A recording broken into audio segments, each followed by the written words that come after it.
Every single night while you sleep, your body either floods itself with testosterone or starves itself of it. There's no middle ground. And most men over 50 are unknowingly doing 4 or 5 things before bed that guarantee they wake up with lower testosterone than they went to sleep with. Not lower than last year, lower than last night. I'm going to show you exactly what's happening inside your body while you sleep, why it matters more than almost any supplement you could take, and the specific changes that can turn your nights from hormonal damage into hormonal recovery. I'm Dr. Harrison Cross. In my practice, one of the most underestimated factors I see in men with low testosterone isn't diet, it isn't exercise, it's sleep architecture. Not just how long you sleep, how you sleep. Here's what the research shows, and why this conversation changes after 50. Your body produces the vast majority of its daily testosterone during sleep, specifically during deep sleep stages, what we call slow-wave sleep and REM sleep. The pituitary gland pulses out luteinizing hormone, LH, in rhythmic bursts throughout the night. Each pulse tells your testes, produce testosterone now. The deeper and more consistent your sleep, the stronger and more frequent those pulses. Here's what changes after 50. Deep sleep naturally decreases with age. Men in their 50s and 60s spend significantly less time in slow-wave sleep than men in their 30s. One landmark study found that men who slept only 5 hours per night for 1 week had testosterone levels equivalent to men 10 years older. 10 years in 1 week. And this isn't just about feeling tired. Low testosterone accelerates muscle loss, increases belly fat, drives mood disorders, and raises cardiovascular risk. Sleep isn't recovery. Sleep is production. Now let's talk about the 4 mistakes most men over 50 are making every single night. Mistake number 1. Your bedroom is too warm. Most men sleep in rooms that are 5 to 8 degrees too warm for optimal hormonal production. Your body needs to drop its core temperature by 1 to 2 degrees to properly enter deep sleep. And as we covered in the last video, your testes require cooler temperatures to function optimally. A warm bedroom works against both of these simultaneously. Prescription: set your bedroom between 18 and 20 degrees Celsius. If you don't have that control, a fan directed at the bed or cooling sheets can replicate the effect. This single change improves deep sleep quality measurably within the first week. Mistake number 2. Alcohol within 3 hours of bed. This is the one that surprises men most. A glass of wine before bed feels like it helps you sleep. And it does. It helps you fall asleep faster.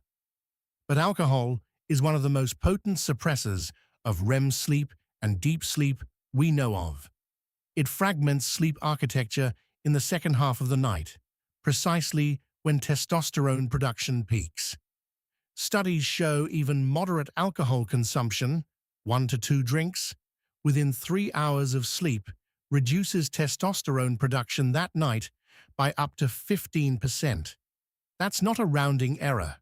That's a measurable hormonal hit, night after night. Mistake number 3. Blue light and cortisol after dark. Screens after dark don't just delay sleep. They actively raise cortisol. Blue light from phones and televisions suppresses melatonin, which is the hormone that signals your brain to begin the hormonal cascade that includes testosterone production. More importantly, late-night screen use keeps the sympathetic nervous system activated, which means cortisol stays elevated well into the night. And as we've established, cortisol and testosterone compete for the same hormonal resources. An elevated cortisol environment at night directly blunts overnight testosterone synthesis. Hard cutoff. No screens within 60 minutes of sleep. If that's unrealistic to start, blue light blocking glasses are a legitimate bridge, while you build the habit. Mistake number 4. Inconsistent sleep timing. Your hormonal system runs on a circadian clock. LH pulses, testosterone production, is cortisol clearance. All of these are timed to a 24-hour biological rhythm. When you sleep at 11 some nights and 1:30 in the morning on others, you're giving your endocrine system jet lag every single week. Research shows men with irregular sleep schedules have chronically lower testosterone than men who sleep the same hours, even if total sleep time is identical. Consistency is the signal. Pick a sleep window. Protect it like a clinical appointment. Here is your overnight testosterone protocol. 1. Set your bedroom to 18 to 20 degrees Celsius. Cool environment, deep sleep, optimal testicular temperature. 2.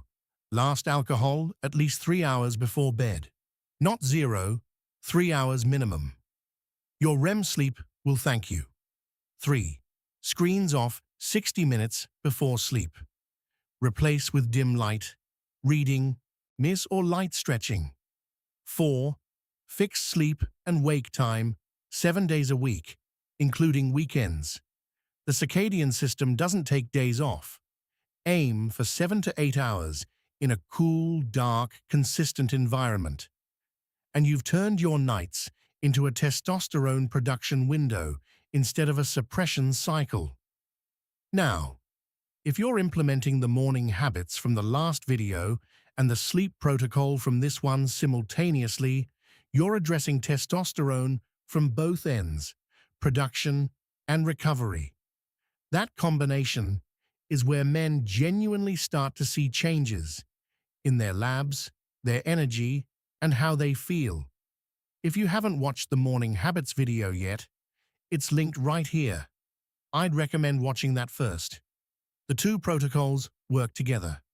And next week, I'm covering something most men are actively doing to try to raise their testosterone. That is, in many cases, making it worse. You'll want to see that one. Subscribe, drop a comment with which of these 4 mistakes you recognize in your own routine. And I'll see you in the next one.